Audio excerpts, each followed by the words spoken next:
Hello everyone and welcome to another episode of Inside IUE Sports. I'm your host Caleb Gillock. Today we're going to talk a little bit about tennis, and also we'll even talk with the new women's basketball captains of the team. But first, joining me is the tennis head coach Erskine Ratchford. Erskine, thanks for joining me. How are you doing today? I'm doing great. Good to be here. Well, let's start out and talk a little bit about the men's season. They're 2-3 right now on the season. How's it been this past 2 weeks? Well, this season's been a pretty busy time for both men and women. This is sort of the secondary season for the men. Spring is when they have their major conference matches and the conference tournament. So we use this time of year, the fall season, to work on out-of-conference opponents. I've given them a pretty tough task and some very challenging matches. We're playing a lot of the Heartland Conference participants and also Crossroads. Crossroads in particular pretty challenging for us. So the goal is to work in our game, build it up. We want to find those tough opponents, to make us play hard matches, find areas that we need to work on, basically use the fall to help us develop our game so when spring comes around, we know specifically what we want to work on. And we've been through tough, hard matches, which will lead us into our conference matches. Now, what are some of these tough matches that you talk about, like with the Heartland Conference and the Crossroads Conference? What are some of those teams? Well, Crossroads in particular, we have teams such as Indiana Wesleyan, nationally ranked teams. Other teams would be like Cedarville and St. Francis, I believe. All of those are really tough teams. They're established. They have really good players. Certainly going to push our players to play against those type teams. And then teams such as Franklin and then Mount St. Joe. Both of those in the Heartland group are very strong teams. And we performed well against them. Against Heartland, so far I think we're doing very well. We beat Franklin. We beat Mount St. Joe. Really, the guys performed well in that. Against Indiana Wesleyan, a nationally ranked team, I think we competed well, but again, we found some areas we needed to work on. We lost that match, but I like the way the guys played. They stood in there, they hit with the guys. We just need to work on some areas to improve consistency and moving the ball around a bit more. Those types of teams, you don't get many opportunities when you have that chance to win a point or something. So we need to know exactly when to use certain shot selections and how to stay tough through the whole point. They're mentally tough players, but it's been good for us. The guys, they've just jumped right in there and they've accepted that challenge. We've got some more teams down the road that'll be tough, and I like what I've seen, though. I mean, there's no excuses. Everybody puts it all out there, and I've been very pleased with the performance. Now, who are some of the players that we can expect to compete well against these competitive teams on the men's team? Well, our whole lineup is fairly balanced from top to bottom, which is a nice position to be into. Ty Butler playing one. Ty's taking the brunt of all those tough players. The one players for all these top conferences. These guys are certainly very accomplished players. So Ty's certainly been in the brunt of that and also in doubles. Our two-player, Connor Kramer, plays with Ty at one double. So he's certainly a key figure in our lineup too. Connor's played well, had some good wins, and I'm looking forward to them developing further as a doubles team too. Their singles play, I'm very pleased with it, and we're focusing on working on our doubles to be a little more versatile in what we do out there. Further down the lineup, Jacob Thompson at 3. He's playing solid. He's quick. He's fast. He's very consistent. We're working on shot selection with him too, using the right shot there. Against the better players, when you get to that level of play against really, really strong teams, you get few opportunities to exploit, for your opportunity to break serve. So when that opportunity arises, you need to be able to step up and hit the shots you need, not overhit, not get nervous and draw back. You need that balance there. So That's one of the functions we're trying to incorporate into all our players there. And for Derek Blank, Derek has played very well. He's had probably the majority of our singles wins, and he's playing well at doubles too. He's got a style of play that I think confuses his opponents. You know, he can hit soft and all of a sudden he can just unload on a shot. So I'm proud of what he's achieved in that, and you know, we look forward to seeing more from him in that. You know, he's a senior, and certainly Ty is, so that senior leadership and capability is nice to have on the team. At 5 we have Colton Shipley, and Colton is playing superb. He's a freshman. He's coming in, he's got a big forehand. You know, he really likes to unload on that, and we're just trying to develop his game somewhat around that, knowing when to use it, when to be steady, and let the point develop for you. And you know, pretty pleased about you know, how he's doing there. And then, you know, at 6, you know, we have Clay, and Clay is playing. He's sort of first, you know, position getting in there at 6. You know, last year we had, you know, difficulty getting him through all the eligibility issues, but we've got that cleared up. He's playing, got one of the biggest serves out there, and you know, I like the way he's playing solid tennis there.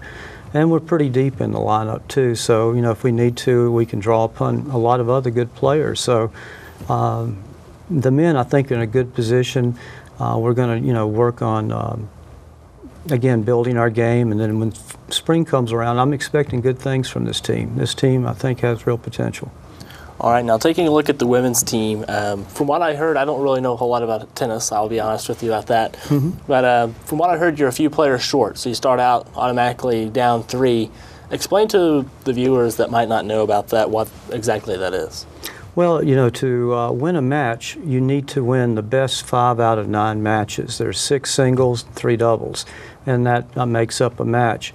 If you are missing a player, typically that would show up as a doubles partner and a singles partner. So just the loss of one player, you know, in a roster can automatically move 2 points to your opponents before they even walk on the court. And that makes the job of winning their match overall a lot easier. They just need 3 more victories. So being down on a player or 2 on the roster really makes it a challenge. The ladies have accepted the challenge. You know, they recognize that they're going to be playing the upper part of the lineup of all the teams. You know, there's tough players there. They've got some pretty tough teams to play against, and in our conference, you know, we've got good women's teams they'll have to compete against. But, you know, walking out there and being down, you know, a couple of points, 2 or 3 points before you even walk out on the court really makes your job challenging.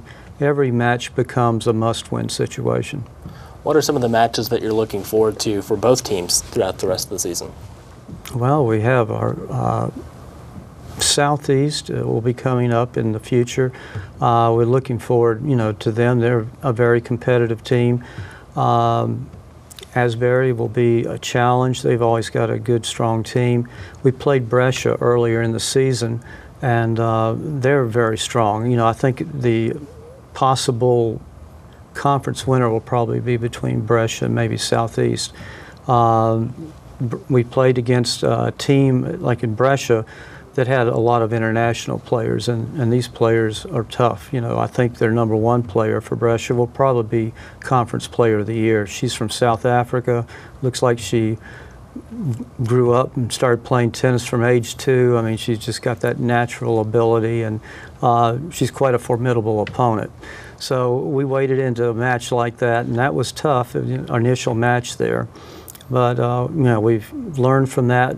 You know, we're working on aspects for the women's game of first getting ourselves established, you know, with consistency and placement, and then we're moving now to trying to hit shots more aggressively, because when you play players like that, consistency is good, but you've got to have some sort of shot that can hurt your opponent in some manner. So we're taking our steps to move that into their game. All right, well, thanks for joining me, Coach, and best of luck throughout the rest of the season. We'll be right back with more Inside IUE Sports.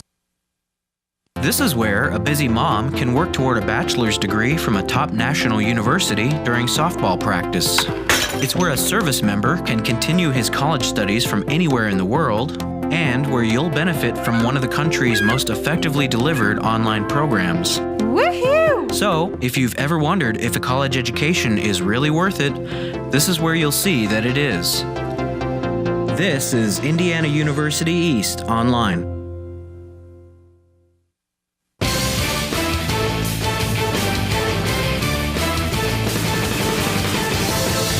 And welcome back to Inside IU East Sports. I'm your host, Caleb Gillock.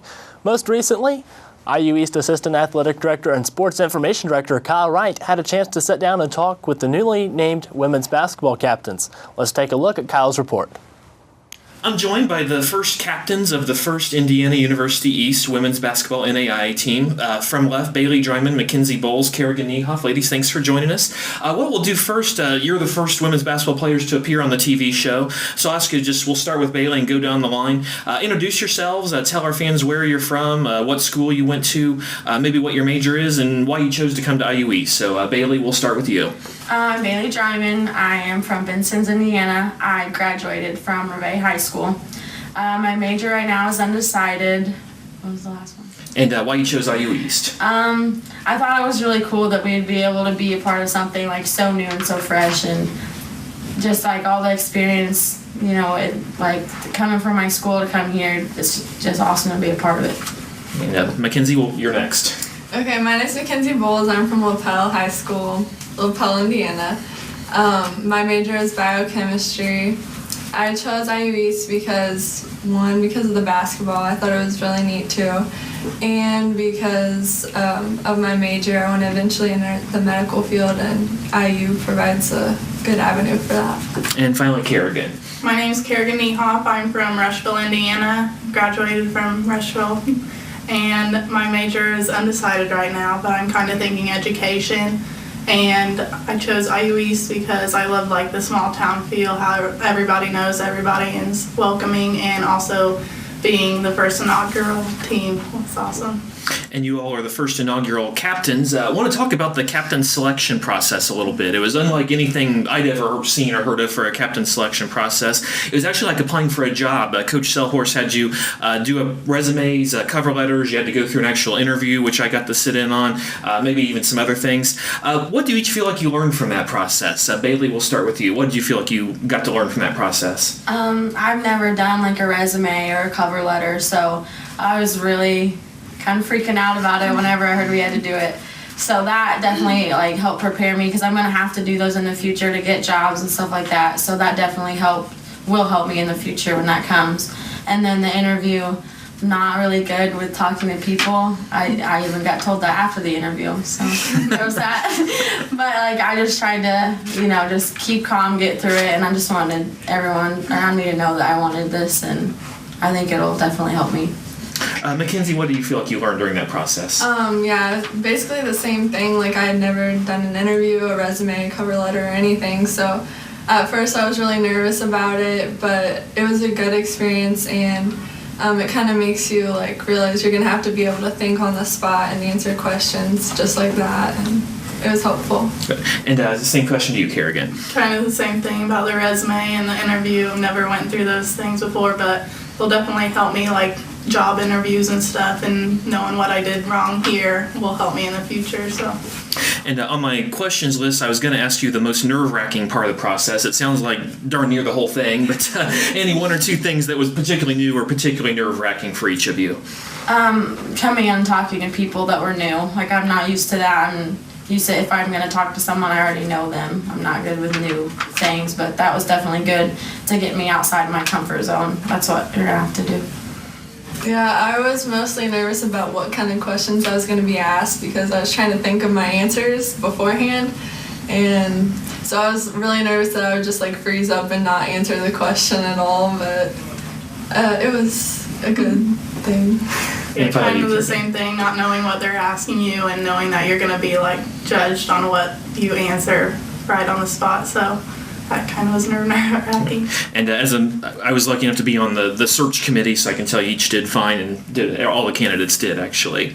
Well, specifically turning to the basketball now, just what leadership traits do each of you see yourselves bringing to this captain's role? I'm the harsh one out of the group. I don't know. I don't really feel bad for getting on people just because it's happened to me and it only makes you better kind of thing. I don't know. I just try to motivate everybody in that way, which they motivate people in different ways, but excuse me, that's how I do it. I'm just more like loud and harsh, and I guess you could say intimidating. I don't want to call myself intimidating. Yeah. Mackenzie, what role do you see yourself playing in this leadership group? A lot of the times I lead by example, but when I see that things need help, I'll step up and say something too, but try to be more encouraging usually. And Kerrigan, what leadership traits do you see yourself bringing to this? Kind of the same thing. I lead by example, but I'm also pretty vocal, and I can call someone out, but then again pick them up. So. Okay. Everyone's really excited to see the team in action. It's been about 2 full years since we announced we were going to have a team, and everyone's just really excited for that first game on November 1st. You all have had a ton of conditioning and team building activities actually since the summer, not just the school year. What was the best part of what you all have done so far, and what would you say is the toughest part? Bailey, starting with you. Whenever we first came in July, I only knew probably one other girl that was there. So once we all got there in July, the very first night, some people were outside, walking around where our apartments are, and they asked us to play stand volleyball. So, our whole team went out and played, and I thought that was really fun. It, kind of broke the ice between us, so we could all kind of, laugh together, whatever. Because it's hard to come into a group of, 11 other girls and not know them, because girls are difficult and need to get to know each other. But I thought that was really a good thing for us. And the toughest was pushing people you don't know, in conditioning, because you want everyone around you to do a good job, but you don't really know if you don't want to step on their toes, but you want them to get better at the same time, and you want to know how to encourage them and motivate them. So I thought that was pretty tough. Okay.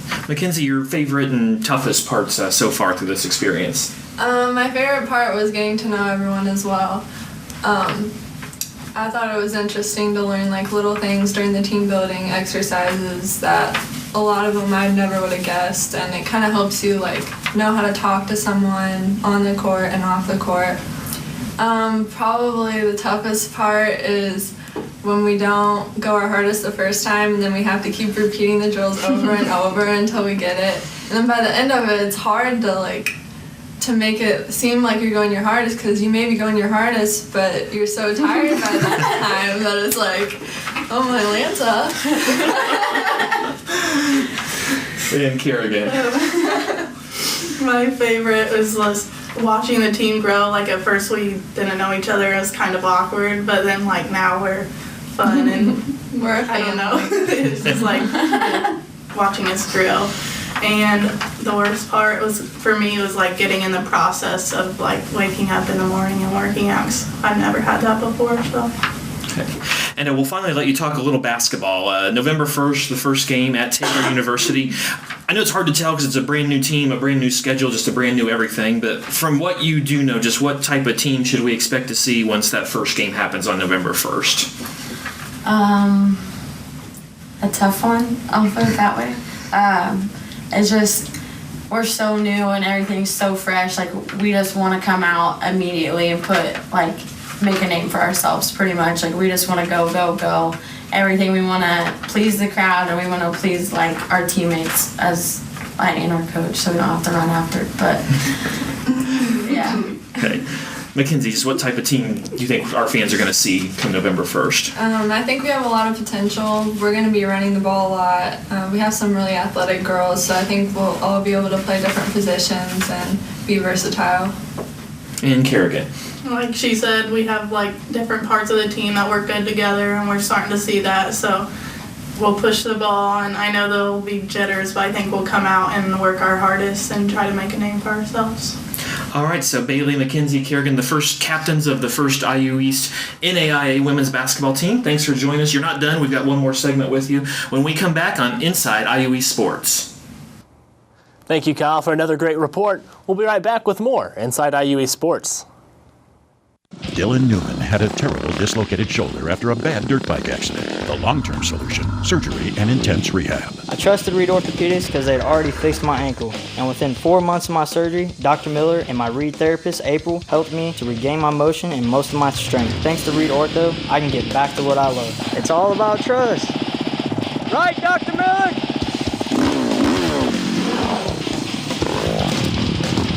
Right here at Reed. Right here in Richmond.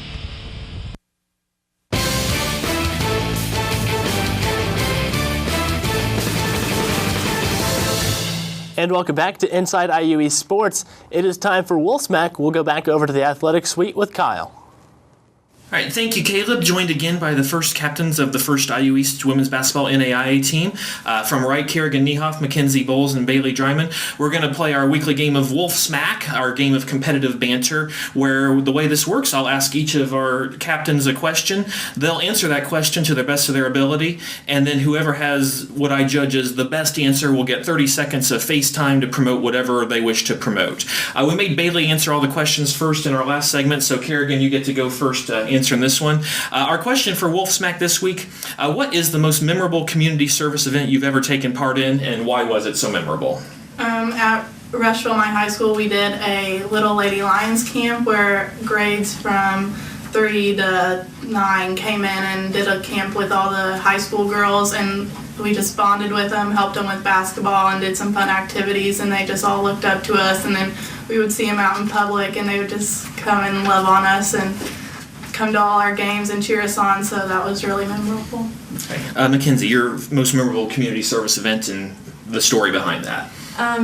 In basketball every year at LaPel, we would do a shoebox Christmas, and we'd save our basketball shoe boxes, and we would go out and go shopping and gather important stuff, like even just toothbrushes and toothpaste and little knick-knacky things, and put it all in there and send it off. And it was really memorable because it's just hard to think, like, some people don't even have toothpaste. Like, we were giving that to them, and it was nice. And Bailey?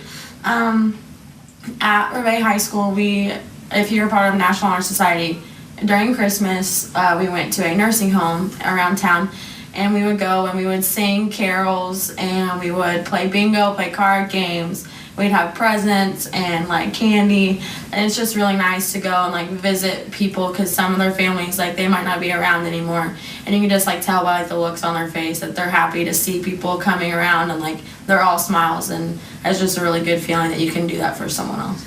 Okay, well, all great answers. Going to be very hard for me to pick a winner here. Again, I'm not choosing which event was best or what worthy cause was best, but just how the story was told.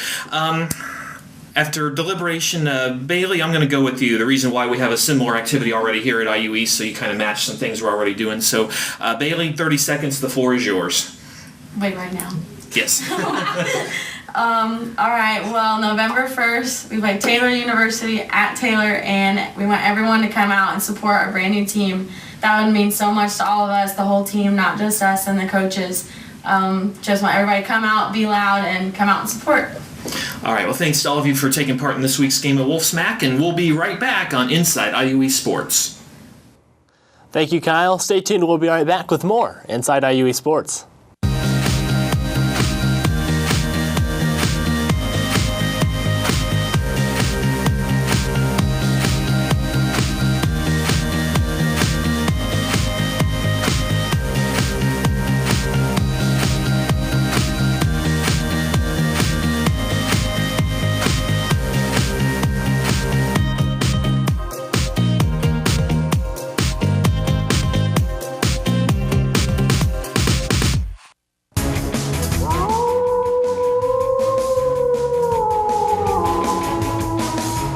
That sound that you just heard means that it is time for Wolf Center on Inside IUE Sports. Wolf Center is where we take a look back at last week's IU East results and ahead to next week's schedule. You can download the Wolf House sound that you just heard for free by downloading the free IU East Athletics app to your iPhone or Android device. You can do that by going to the iTunes App Store or the Google Play Store. Now let's take a look back at last week's results. On September 22nd, the IU East men's tennis team won 7-2 against Mount St. Joseph's. Jacob Thompson won at number 3 singles and number 3 doubles. Also on the 22nd, the women's tennis team fell to Mount St. Joseph's 9-0. Brittany Hethcox had her closest match of the season. The IU East volleyball team improved their record to 6-9 with a 3-0 win over Midway on September 23rd. Morgan Steinbrenner had 6 blocks for the Red Wolves. The men's tennis team lost to Indiana Wesleyan 9-0 on September 26th. Clay Ratliff had his closest match at number 3 doubles. On September 26th and 27th, the men's golf team placed 4th in their final home event of the season at the Liberty Country Club in Vike. Levi Golf placed 4th with a score of 148. On September 27th, the IU East volleyball team had a clean sweep, improving their record to 8-9 on the season and 2-2 in the Kayak Conference, after they beat the Brescia Bearcats 3-0. Madison Yoder had 5 aces and 14 digs. Then later that day, the Red Wolves defeated Fisk University 3-0. Katrina Detweiler had 14 kills with a 542 hitting average. Also on the 27th, the men's tennis team lost to St. Francis 6-3. Derek Blank won at number 4 singles and number 2 doubles. And now let's take a look at some upcoming events for the Red Wolves. On October 4th, the IU East cross-country teams will be at the Earlham Invite. This begins at 11 a.m. in Richmond, Indiana.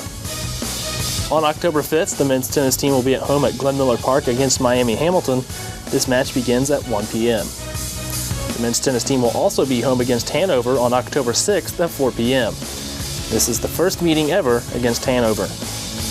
On October 7th, the volleyball team will be at home at Seton Catholic High School against Rio Grande at 6 p.m. This game can be caught on WETV or online at iueredwolves.com. And on October 8th, the tennis teams will be on the road at Defiance with a 4:30 p.m. start time. That concludes this week's episode of Inside IUE Sports. I'm your host, Caleb Gillock. Thanks for joining us. We'll see you next time.